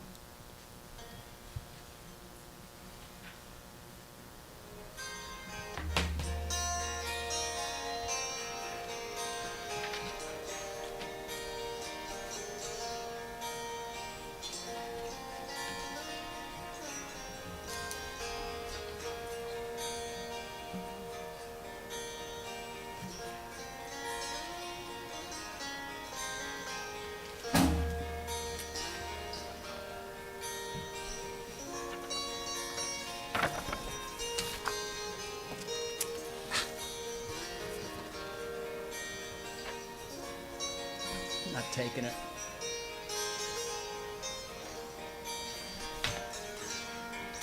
Mr. Sproul, just so you're aware, the clock is still moving. Yeah, I Yep. know. Okay. Darn it. Tried to get my gadgets to work here. Well, okay, let's just start. All right, greetings trustees, fellow villagers. My name is Howard Sproul, a Skokie resident. Recently, I became curious about the village sustainability budget, specifically targeting CO2. Early on, I quoted Isaiah. You can read it. It's a cautionary warning because God's people are constantly upbraided with beguiling cliches veiled as virtuous. The playbook, what I call climate Scientology, traps well-intentioned people in chaotic fear. We've heard for decades, man-made atmospheric collapse, rising seas, yet none happened. The projections, the curated modeling are fabricated. We've endured constant, endless fear-mongering, which only enriches the climate industrial complex, extracting trillions under a false pretense. Tragically, our village is not exempt. A recent board presentation announced $4.7 million has been devoured to date, with an additional $1 million allocated this fiscal period. My question is, what cost-benefit audit of this money proves any positive effect on our budget, quality of life, and global environment? I recently sent this request to our friend John Lockerbie, who graciously forwarded to our friend Lisa Sanzenbacher, and the response was a template of bullet points, no proof, no detailed analysis, no accountability. This tells me sadly that the answer to this question is, who knows? Perhaps negative, we have no idea. A voracious phantom loots our village treasury, like the swindlers of the children's fairy tale, The Emperor's New Clothes, fleecing the kingdom, claiming to weave a beautiful fabric. Dear trustees, please rescue Skokie from this wicked game. Do not consent. Ponder the warning of the prophet and advocate for good, genuine environmentalism. I invite you to commit and affirm for humanity. CO2 is good. CO2 is plant food. CO2 is the gas of life. In closing, dear trustees, may your eyes be enlightened, your minds curious to question. Thank you. Thank you. Anyone else wish to address the board? Okay, sir.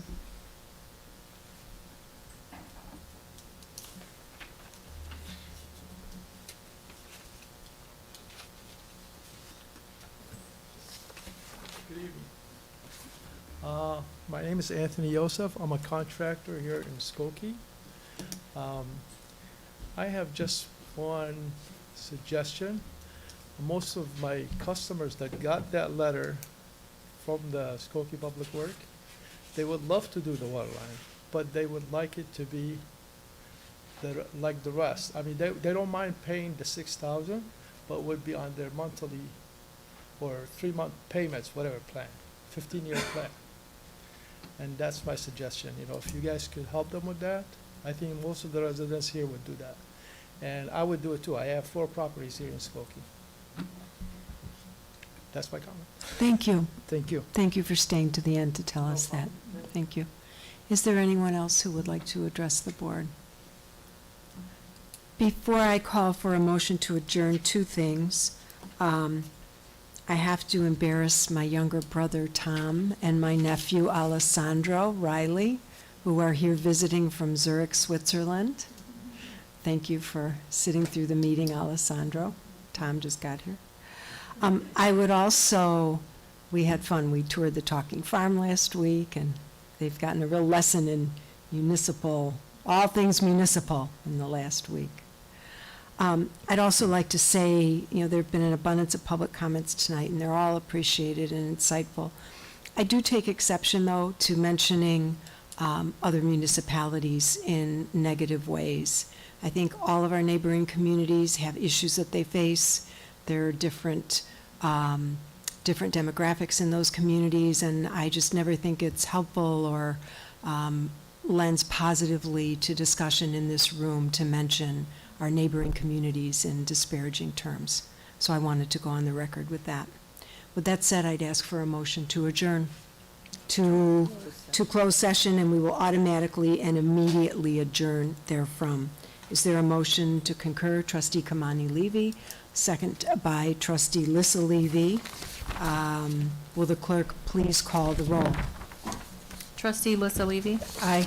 Trustee Pierce-Lovan? Aye. Trustee Schechter? Aye. Trustee Kimani Levy? Aye. Trustee Robinson? Aye. Trustee Iverson?